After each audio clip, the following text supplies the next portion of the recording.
So let's study upper cross syndrome and lower cross syndrome today. तो अब इसमें हम डिस्कस करेंगे बहुत ही मेन पॉइंट्स जो कि मैं जब ग्रेजुएशन कर रही थी तो उस पर मुझे बड़ी चीज़ें समझ नहीं आती थी कि ये किस तरह से होती हैं। मुझे मसल्स कंफ्यूज करते थे, मुझे जो है वो पोस्चर्स कंफ्यूज करते थे। तो फिर जो है इसको एक्सप्लेन करने के लिए जब तक मैंने स्केच ड्रॉ नहीं किया मुझे चीज़ समझ नहीं आई। एक तो अपर क्रॉस सिंड्रोम हो या लोअर क्रॉस सिंड्रोम हो, हमेशा क्रॉस में होता है, ठीक है।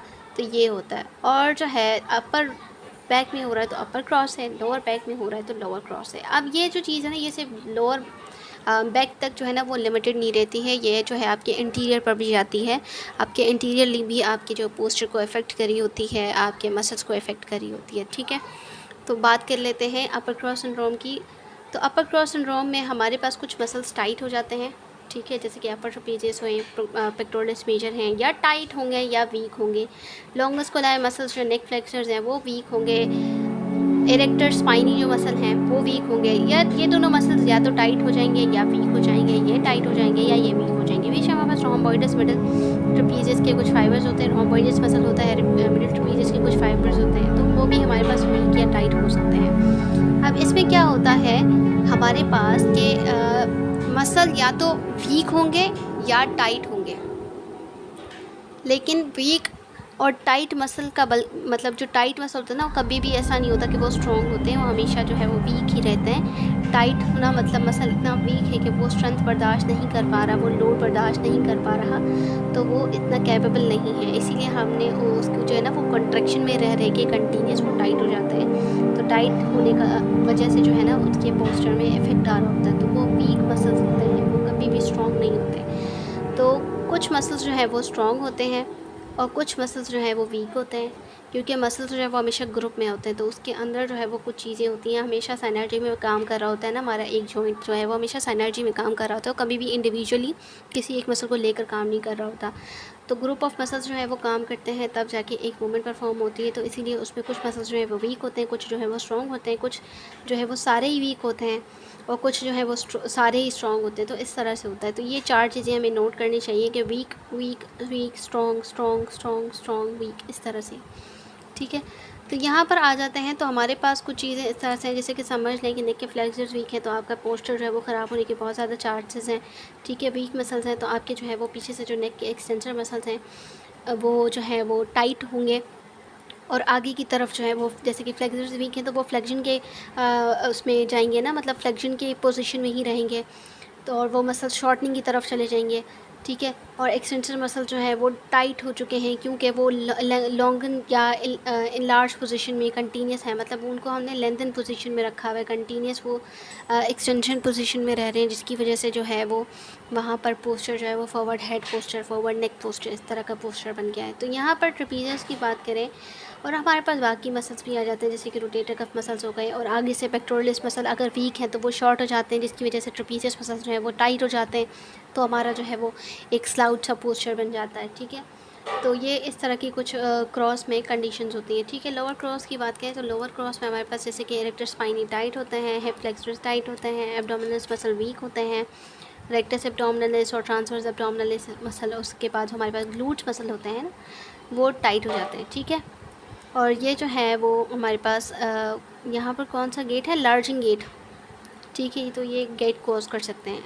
उसके बाद हम बात करें इसकी, अगर स्केपुला के इर्द गिर्द के सराउंडिंग मसल्स को देखा जाए तो हमारे पास जो है वो यहाँ पर रोम्बोइडस मसल है, लेवेटर स्केपुलर मसल है, यहाँ पर सेरेटस एंटीरियर मसल है, नीचे की तरफ लेटिस डोर्साई मसल है। अब हर मसल का सेपरेट काम होता है। अब मसल सारे वीक हैं तो स्टेबलाइजेशन के लिए कंपनसेटरी मैकेनिज्म इस्तेमाल हो रहा होता है। कंपनसेशन में क्या हो रहा होता है, लेवेटर स्केपुला पुल कर रहा होता है स्केपुला को अपवर्ड, मतलब उसका नॉर्मल फंक्शन भी है, ठीक है। लेकिन क्या है कि वो वीक है तो वो ज़्यादा एफर्ट्स पुट कर रहा है, ठीक है। पर रोम्बोइडस मसल जो है वो मीडियल पुलिंग कर रहा है, लेटस डोर्सल डाउनवर्ड पुलिंग करवा रहा है, मसल के नॉर्मल फंक्शन है। सेरेटस एंटीरियर क्या करवा रहा है, लेटरल पुलिंग करवा रहा है, ठीक है।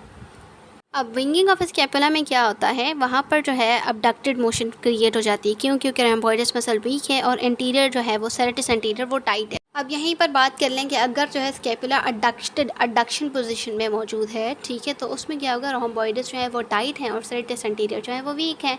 अब एक और बात कर लें, अब पर जो है अगर ये एक और कंडीशन आ जाती है, अब जो है स्कैपुला अगर मूव कर रहा है इन्फीरियरली मूव करने की वजह, मतलब रीज़न क्या हो सकता है कि लेटिसिमस डोर्साई जो है वो टाइट हो चुके हैं मसल्स, और लेवेटर स्कैपुला जो कि अपवर्ड पुल करते हैं वो वीक हो चुके हैं, ठीक है।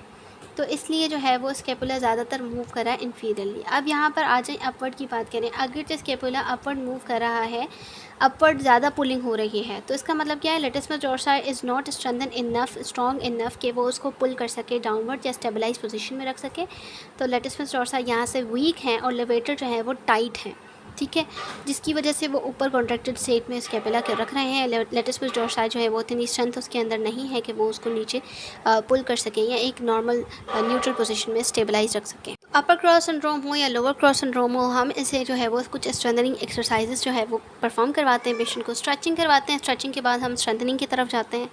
तो स्ट्रेंथनिंग एक्सरसाइज में बेसिकली क्या हो रहा है, स्ट्रेंथनिंग एक्सरसाइज में मसल की स्ट्रेंथ बढ़ रही होती है, क्योंकि वहाँ पर जो है वो मोटर फाइबर्स का जो है रिक्रूटमेंट होना शुरू हो जाती है। स्ट्रेंथनिंग एक्सरसाइज से जब आप लोड डाल रहे होते हो, मसल कॉन्ट्रैक्ट कर रहा होता है, तो उसमें स्ट्रेंथनिंग एक्सरसाइज में मसल मोटर फाइबर्स होते हैं उनकी रिक्रूटमेंट शुरू हो जाती है, तो मसल बल्क इंक्रीज़ होने लगता है, मसल की स्ट्रेंथ इंक्रीज़ होने लगती है।